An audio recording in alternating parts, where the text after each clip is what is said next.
those? Yeah. Okay. So, and just know that even though you can only see these 5 kids here, you're in front of the whole class, and so we can see everything. Wonderful.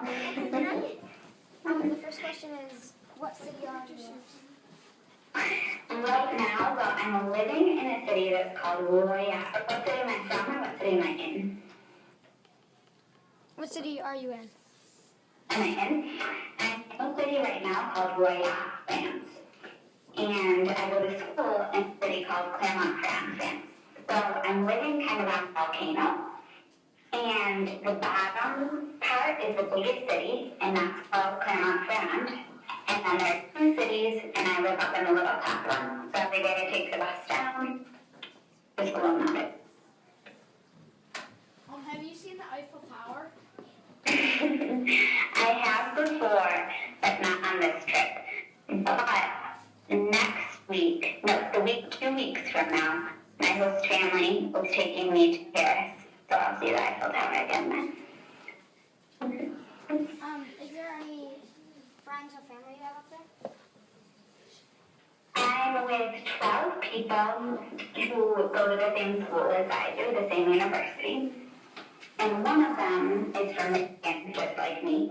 And the rest are from different parts of the United States. But we all live with different host families, so I only see them. I'm McKenna. I'm Annalise. I'm Isabella. I'm Chloe. Hello.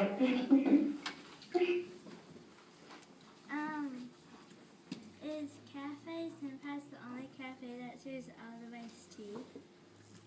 It's the only one I found. There are other cafes, there are tons of cafes in France. And other cafes have other good teas, but Cafe Senpai is the only one I found with that tea. And actually, the man who owns it, who I've talked about, I later found out makes the tea himself, which is like so much more special than like drinking tea that can be sold in a supermarket. So actually, that's something I would add to the memoir too, if I could revise it. But yeah, no, that's the only one with a good iced tea. What museum were you gonna go to? But instead it started raining. Well, there are a bunch of museums in this town that I haven't explored because they're kind of far away from the center city. But there's an art museum, a contemporary art museum, that I was going to go to. But I would have had to take like a few different buses, and that just sounded so unpleasant in the rain. So I think it's called Musée Le Coq. And that's where I went. Did you write your memoir in the place where you got the alphabetized tea? I started jotting down ideas while I was there. So that's like what I sometimes do. If I'm sitting somewhere and thinking about whatever, I was thinking about it then. I started like jotting down notes on my phone.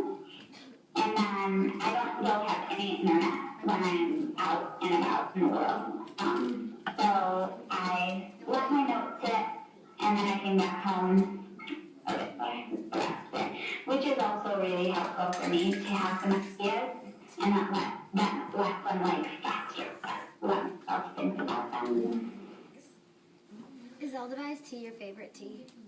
Yes. No, I mean, I think that there are other, like, obviously I like drinking tea right now, and it's not Edelweiss, it's Bushwind, but I'm like always drinking tea, so there are other teas that I like the taste of, but that one has the strongest emotional connection, so it's my favorite.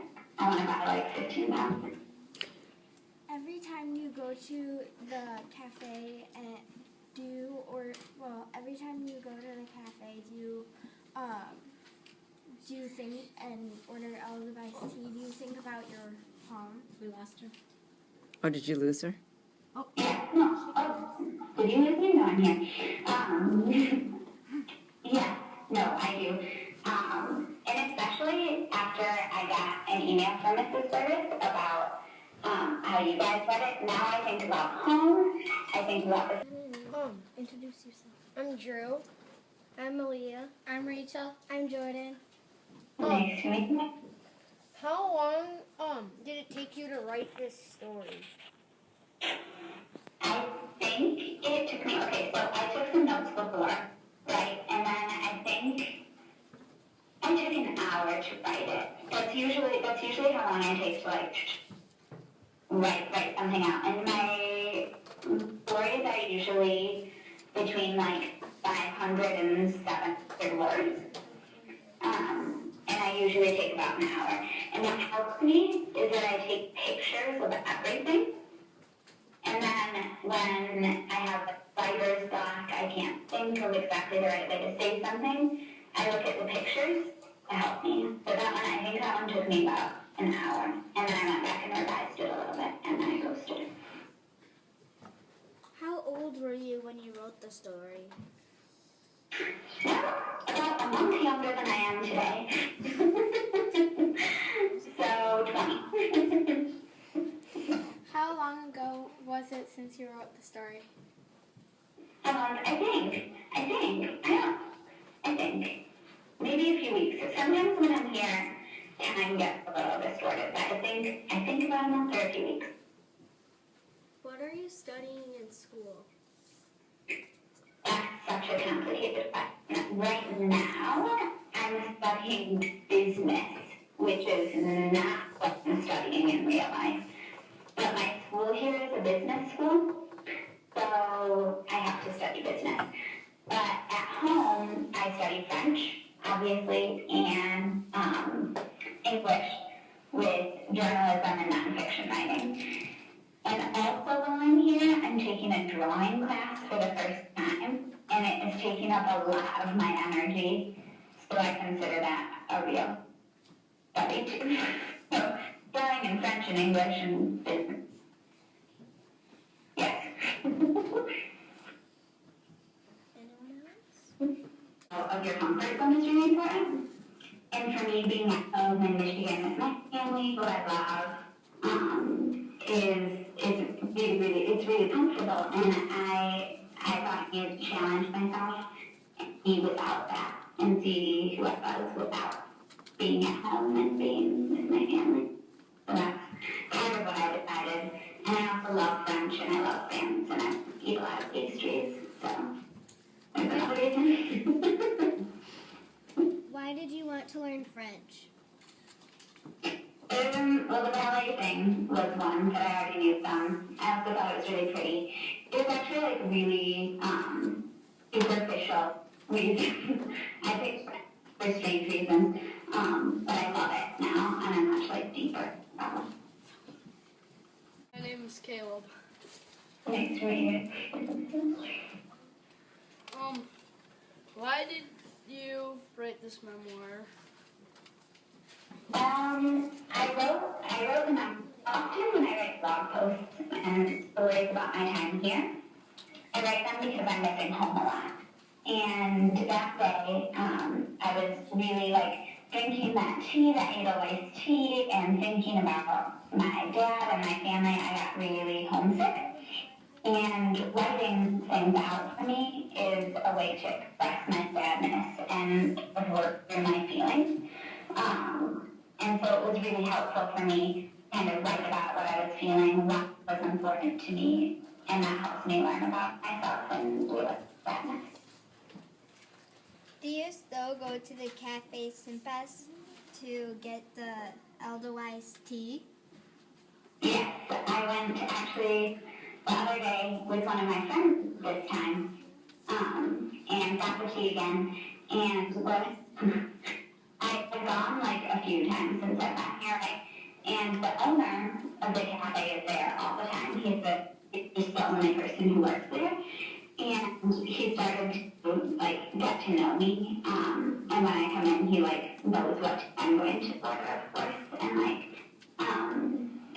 so that's really sweet. I was wondering if you've written any memoirs besides the one that we've read. Well, I have a blog, which I think is where you read my story from.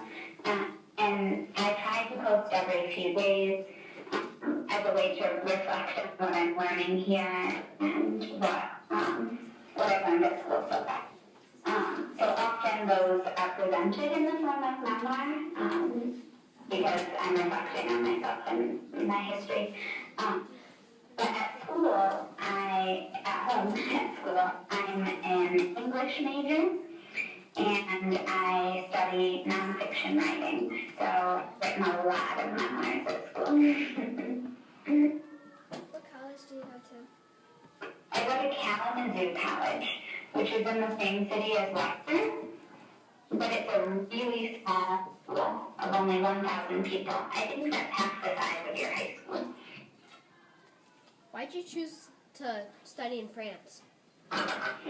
Well, I decided to learn French because I took ballet classes. And you might know that ballet, when you take ballet, everything is in French. All of the positions and dances are in French. And so in high school, when I chose a foreign language, I said, I already know a few French words, why not learn some more?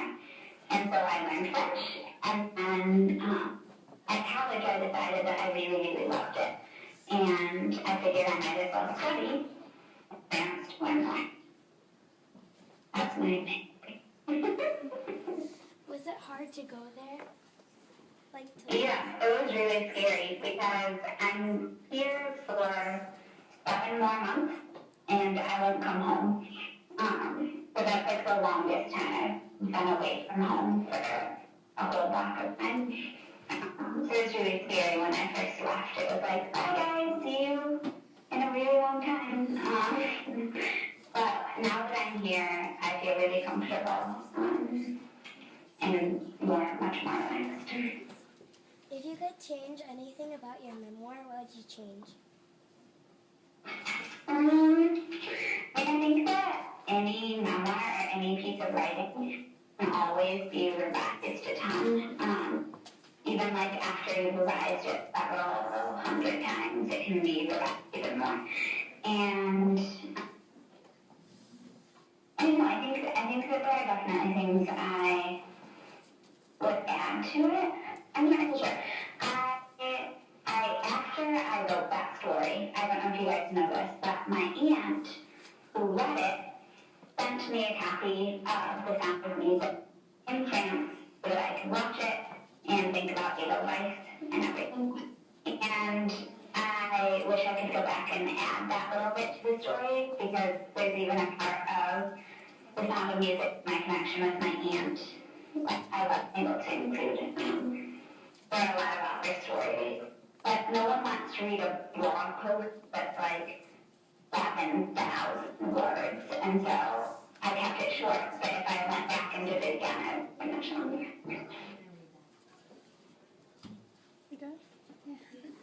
Thank you. Thanks.